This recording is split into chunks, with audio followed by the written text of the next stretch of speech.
Lines, long lines, run-on lines. He couldn't make any more sense of it than language poetry. He would start to read, and a page in, or less, his mind would drift. Perhaps the baby would be a poet. He felt proud of himself that he wanted the baby to be smarter than him, better than him. There was a chance the baby would be a poet or a scientist.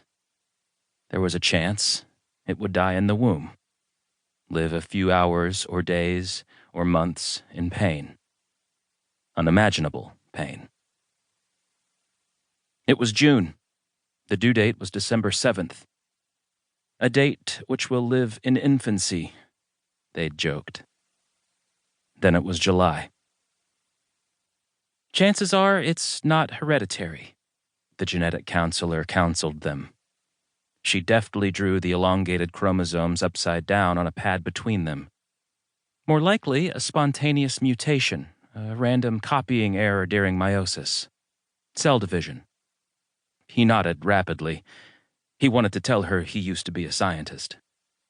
A freak, he agreed, and her face, radiant with concern, flickered. Just bad luck, she said with the infinite care of diagnosis. Very bad luck. There was a daycare center down the street. He jogged past it every day. The kids in the little playground. They'd thought it would be convenient, his wife and he. Lucky, they'd said. They'd been used to thinking of themselves as lucky until a couple of years earlier. They'd just bought their first house, taken a week to unpack, hung the last pictures, shelved the last books, gone away for the weekend. A pipe had burst. A $1.99 plastic tube running into the base of the toilet tank. When they came home, water was running from the light fixture onto the dining table, like a fountain.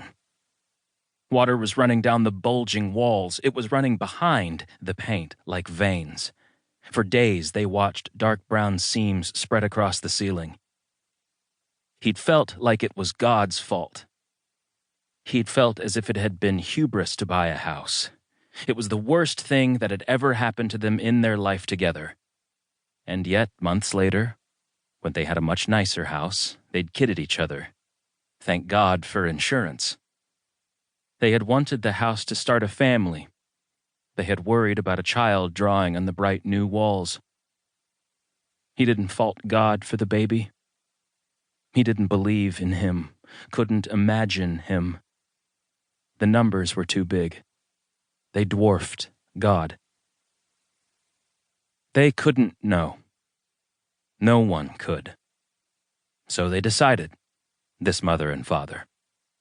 Someone had to, and, in the absence of God, it was them. They waited as long as they could. They waited for more tests. They waited with hope, but not hope of good news.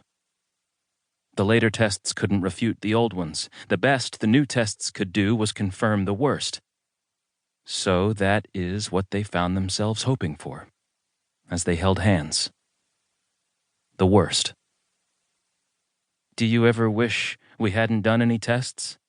he asked her, and she squeezed his hand so tightly he felt the bones must fuse. The tests were inconclusive. So they had decided anyway. And that was all months ago. The baby would have been born by now.